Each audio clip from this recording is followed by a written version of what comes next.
So guys, Barcelona, Alaves, we need to talk. Last game, I think it was a Sunday 4 p.m.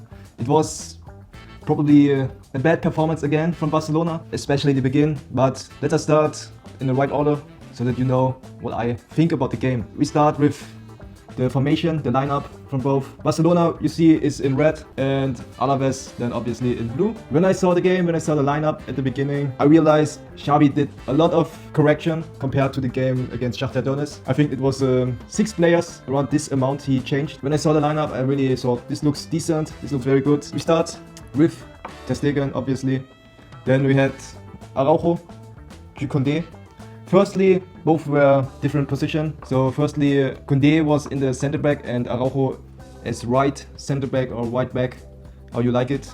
And then we had Inigo Martinez. I really like Inigo Martinez. One of the best deals we did in the summer. For free, we bought him and he's like so experienced. He's some player who's playing very intense and he's a leader. He's really a leader. You can't say something else about this. Koundé was celebrating his birthday, so I also saw Koundé. He's also a very good defender, but yeah, I will go on to this later. Then Araujo, very good. Then we had, this was new, we had number 2, Cancelo as a left back, but Cancelo was most of the time playing as a inner midfield player, you know, a defender, left wing who's going to the midfield. And then we go on to our actually midfield. So we had Gündogan as the more defending midfield role. This was one of the things I mentioned in Shakhtar Donetsk before, that we need Gündogan playing more defensive because he is not more that good in attacking. He's too slow and his impact is not that big. He's better in creating chances from the back of the field, but not in the more advanced attacking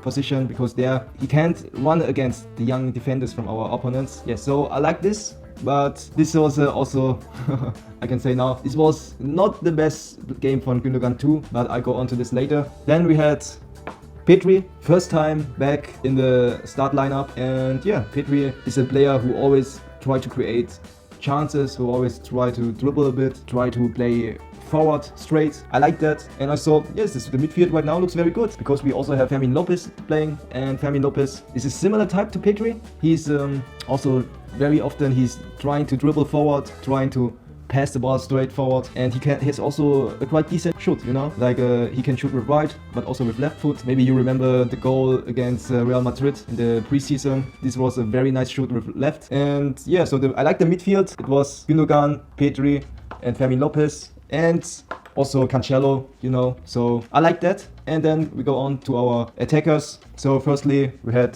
Lamine Yamal. This guy is still, I think, 16 years old. It's so amazing. I can't imagine how a 16-year-old already play at this high level of intensity. But yeah, we had so Lamine Yamal, then we had Lewandowski, and then we had João Felix. And I also like that because this 3 players are probably our best attackers right now, except the missing part of our key player, the Shark, Ferran Torres. Without Ferran Torres, like I said, like I mentioned before, and like you could see in the first half, without Ferran Torres, it is very difficult for Barca to create chances because our attackers are talented, but they are not hungry like Ferran Torres. And then we have Alaves. You see, Alaves had 4 defender, and then they had like 4 or 5 midfielders and 1 striker. So I don't go on exactly to Alaves because I don't know the player very well. Alaves was before the game 14th in the La Liga table, and so I already saw this will be an easy game because Barcelona is also on a redemption tour after the Donetsk game, after Real Madrid game, after also the bad Real Sociedad game. And yeah, I saw we were playing a good game today because it's in Barcelona and it's the last game before the national team pause. Like I mentioned before, my expectations were completely wrong. The universe punched me in the face. The god of football punched me in the face directly after 17 seconds. And then I got back to reality. I got back to the streets. And yeah, so let's go start with the first 17 seconds. It's amazing, but that Barcelona is now in a situation where it's not the first time. We already had a goal. I think it was second 16 or something like that. That in this short period of time, we already got a goal. This is showing how poorly we defend. This is showing how poorly our tactics is, especially for the beginning. So because after the kickoff, and it's important to mention we had the kickoff, the ball went to Inigo Martinez, and then he did a high long ball to this side of the field, and this was already like my first question. Since when do we flank the ball directly after kickoff? This is nothing I really liked, and it showed that this strategy is quite stupid, because on this side, who we have there? We have Jamal, who's not a good header, he's 16 years old. We have Fermin Lopez, is 2, he's very skinny. So we have like and maybe Araujo. These were the 4 players, but this was a very stupid decision. And yes, for that we got the bill quite quickly. So Alaves was able to pass the ball out with a header, and then there was the key sequence where Gündogan got the ball, and after Gündogan got the ball, a lot of things went very bad, and it's difficult for you to show it here at this whiteboard. So I will show it to you now on my computer so you know what I'm talking about.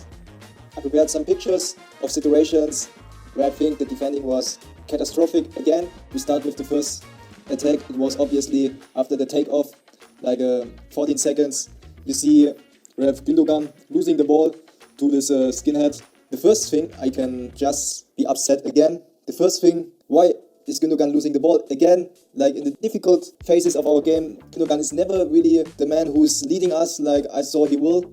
And this guy is, I don't know, man. He's like, he's telling shit about us after the Real Madrid game, after the El Clasico. He was like in the interview, he was saying stuff like he's disappointed from us that we are not that playing with so much fire, that we are not frustrated enough after the lose. And I think, yes, he can say that, but then he has to show us, he has to prove that he's a better player, because you can't tell shit about us and then be the main reason why the first goal was scored from the opponents. This is not how it works, Gündogan. This is not how it works here and in Germany. So I'm from Germany, as you know, and Gündogan has not that high prestige like a Toni Kroos, like a Schweinsteiger. Yeah, so you can see in this situation, still, even when Gündogan loses the ball, there is still a very good chance to defend it. We have 3 defenders here, 3 actually solid defenders, Cancelo, Jules Koundé and Inigo Martinez. And then there's only Samu, so this is a few seconds later. We have now Samu in offside, which is good.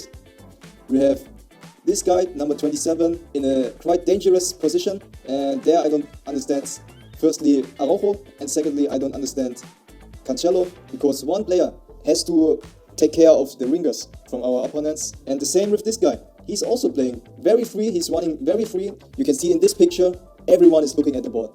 Everyone. Araujo, Koundé, Cancelo, Inigo Martinez, Gündogan, Pedri, everyone is looking at the ball, but everyone is forgetting him, Samu, and the left winger. And this is what causes it. So now it's way more advanced in the attacking process. You see Samu is not more that high in offside, and number 27 you see has a lot of space because Cancelo was not marking him before, and also this guy has still a lot of space. So what will happen now is no one is really marking him or him, so this was poorly defended. I don't understand why 4 players are around him, but only 1 player is behind Samu. This guy is 19, he's very fast. You have to protect him normally with 2 players. And then also this guy is like so free. Like, where's the defender on this situation? Where is he? I don't know it. Normally I saw Cancelo must have been the left defender and Araujo must have been the right defender, but this is not the case in this situation. And then yeah, it's the goal. After 17 seconds, after all the things you prepared before the game, this is like the worst start you can begin with. Xavi should learn his defenders that it's important, firstly, to take care where are my opponent players, because I have to mark them and I have to know where they are so I can defend dangerous spaces. Yeah, and here everyone was just looking at the ball and it's making me very upset. It's not the first time, and I can show it you like in the second example here too. So this was minute 12. As you can see in this picture, you see it's not very dangerous, everything is still fine, but only 1 minute later, it's terrible. And you can see number 3 has the ball, Lamine Yamal is pressing, Fermin Lopez is pressing this guy, and actually everyone has 1 player. Pedri is marking him, Gündogan is marking him, and Inigo Martinez was the player here with the fault. He has just to concentrate on him, on Samu.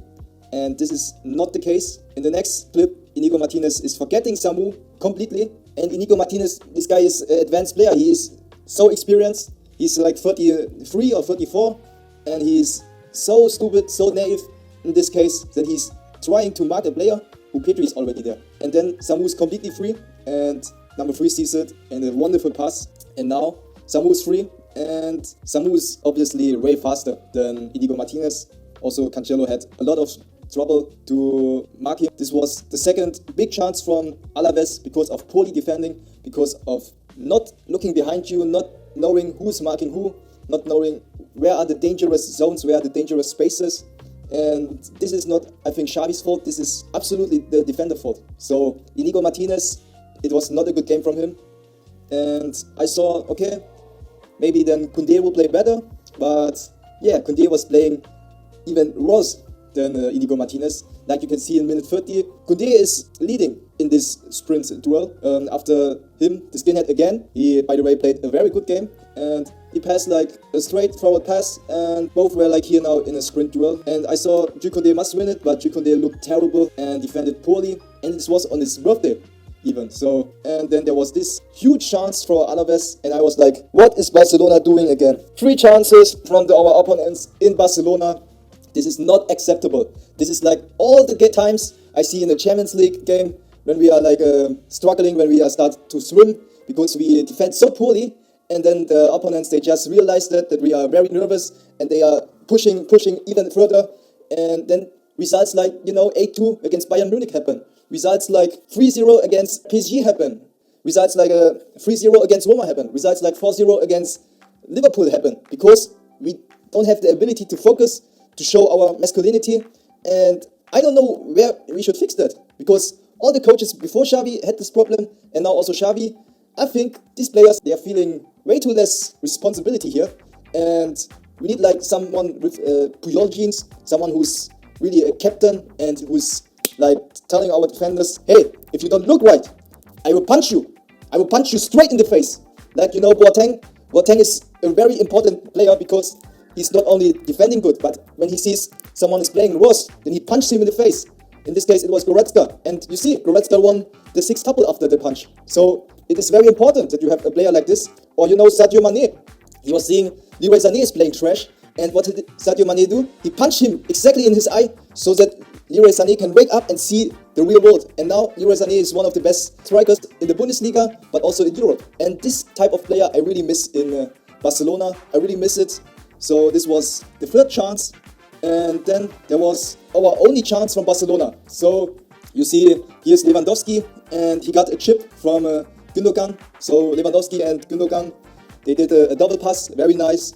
Double passes in general are one of the easiest and most effective ways to come over defenders, and this was the case here too. And then Lewandowski had a lot of space, and you see Araujo. He's not in offside. If Lewandowski is more smart, then he wouldn't shoot with his left foot in this situation, but he would pass the ball to the middle, to Araujo, and this would be an easy 1-0 lead. And this would be an easy equalizer. But Lewandowski was way too selfish, and he tried to shoot. The shot was okay, but of course the goalkeeper could defend it. And then I don't understand Lewandowski, why he is, after this situation, why he is then yelling at Lamine Yamal, a 16-year-old. He's and not even giving him a handshake from Lamine Yamal because he wanted to apologize. So this is not how a pro player should react. And also Lewandowski has to develop more characteristic to be not so selfish in situations like this. I know that Ferran Torres in this situation would have shot a goal. I know that for sure because he's going to a therapist and he's improving so much in his mindset. And yeah, these are like this 2-3 scenes I wanted to show you here on the computer now so that you know why I was so upset in the first half. Yeah, so how you could saw Barcelona's defending is very bad. Especially Koundé was playing a terrible game in the center back, and luckily Xavi was so smart to change the position between Araujo and Koundé, because Koundé couldn't handle this young 19th Samu guy. I checked because when I saw him I really was thinking this guy is very talented and he's 19 yet, so he has a lot of upside potential. And yeah, I checked his Instagram. This guy is like 1 meter 93, so quite tall, very sporty, very athletic. He has the genes from Spain, Nigeria. So he has like the best genes combination, and this guy is also very humble. Like when I saw him playing, he was not the type of guy who's always taking care of his hair, taking care of body tattoos, like Garnacho for example. So he's a very humble guy. I like that. and I like that as a striker alone, that he was able to create a lot of chances. Yeah, so I like that, and I also realized this guy is from Atletico Madrid actually. This is probably one of the reasons why he was so good, like a good academy. Yes, and that was. We had no other chance in the first half. I was checking again. We had literally no good chance in the first half, except the Lewandowski one, and all the other big chances were from Alaves, especially from Samu. So I saw the first half. I saw we were struggling a lot. Normally Alaves must have lead around 2 or 3 goals, and yeah, I was so frustrated from the game for the first half. I was so tired. I can tell you now, I instantly after the whistle for the halftime pause, I fell asleep. My brother had to wake me up after the second half started. I can say our midfielders, Gündogan, Fermin, Pedri and Cancelo were not playing good in the first half. They were not dominating the midfield, and they were also not, bringing a vibe of safety, a vibe of control in this game. The players, the midfielders especially, they need to rethink this and improve, because this was Alaves. But I can promise you, in Champions League, when we play like this week, it is just a matter of minutes that the opponents will score 2 or 3 goals. It is just a matter of minutes then. So I really hope Frankie de Jong will get fit soon, because he's like playing so good. He has a very high impact in our game. And yeah, this was the first half. Okay guys, I'm back from uni. Let's start it. So like me, Barcelona was starting the second half very good. It was a good intense beginning, and we could score already after, I think it was the minute 52. Luckily Xavi changed position between Koundé and Araujo, and then there was this wonderful chance when Lamine Yamal created some space for Koundé. You see, Yamal created some space, passed the ball to Koundé, and Koundé did the first time a very good flank. So here, and then he headed this goal very beautiful in. So I didn't know Lewandowski can still score like this, but yeah, it's a good surprising. That's what the Barca fans deserve. And I saw after minute 52 a very good beginning. We could score and equalize. So there was a lot of time left to go for the lead and to score another goal. So after this, I felt like now we can have a more open match. So after the goal, there was a big vacuum. Alaves was defending quite deep. So what I saw was they were like defending with 4 defenders and then also 5 midfielders. So this was how they defend, and the block was very close to each other. From Alaves, the players were very close to each other, and so I could see it was difficult for Barcelona players to create a chance. Especially, we see this very often. As soon as the defenders they stay very deep, Barcelona players are feeling more challenged, and they felt like they couldn't create any chance through a tiki-taka pass. We saw was a lot of flanks from João Felix, Koundé. I saw a lot of flanks actually in this space, and there was actually only Lamine Yamal, and I saw, what is this? Why are we always flanking to like the 16-year-old boy? So there was some minutes between minute 55, I would say, to minute 70, where Barcelona was struggling a bit. There was the climax when Lewandowski get very upset with Lamine Yamal. So angry, he showed Lamine Yamal, that's your second time that you didn't pass. And I saw the clip when Lamine Yamal dribbled. It was minute, let me see. Yes, it was minute 71. Minute 71. Lamine Yamal was here, and he could easily dribble through past these players, and then he shoot. But unfortunately, it was not a goal.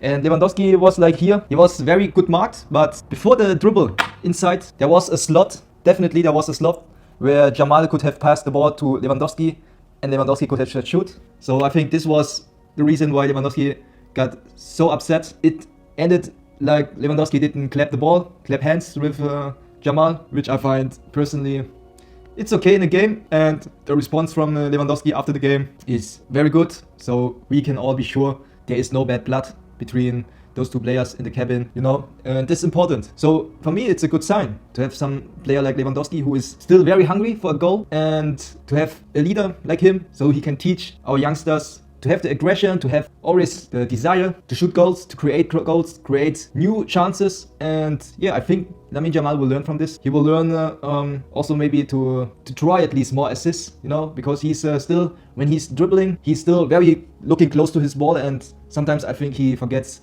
what's in his surrounding, his environment, who's staying where. And yeah, so on all, still a good chance Lamine Yamal created there, and a good response from Lewandowski as well. So yeah, but still the result was 1-1.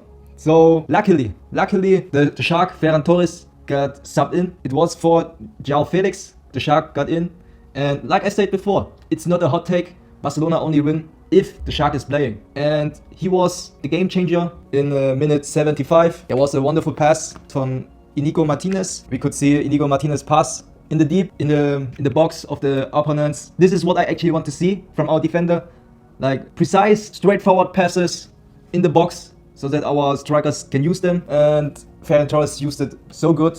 He got the ball first, and then it was the defender from Alaves who fouled him, because otherwise Ferran Torres is too good. If the defender wouldn't foul him, there would be a goal from Ferran Torres. So it was a lose-lose situation for Alaves. And yeah, then what I always think is a very humble and good gesture from Ferran Torres was to let Lewandowski shoot the penalty. So Lewandowski shot, and it was like this kind of shot where he jumped with one leg and watched like how the goalkeeper react before the shoot, and then he scored it. Very nice, very good in the left cross of the goal. So very good penalty. I like that. You know, maybe remember the time when Barcelona had quite problems with scoring penalties. Like when Messi was going to PSG, there was a little vacuum there. So we had like Memphis, we had Griezmann, we had Coutinho, but they were all not that safely. Yes, and now we have Lewandowski and Ferran Torres. Both can shoot penalties. Very good, very well. So this was a nice sequence, and we could lead with 2-1,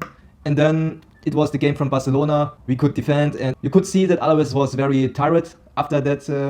Alaves was tired after that goal, and they were struggling a lot to score a goal or to create chances after that. And that's how we could win at the end. Yes, that's how we could win at the end. And it's a 2-1 victory. It was not a very good match. It was not a performance where our high opponents like Real Madrid, like Girona or Porto may be afraid. But hey, at the end, it's 3 points. 3 points is good. It means we can still keep going on the title race in La Liga. And before the international break, the best result we can expect, you know. So I was cool after this game. There's still a lot to improve, obviously. So I hope that all Barca players stay healthy while this international football break and don't get hurt. This is one of the big problems we got, you know, as Barcelona. Like the football international breaks are never good for us normally.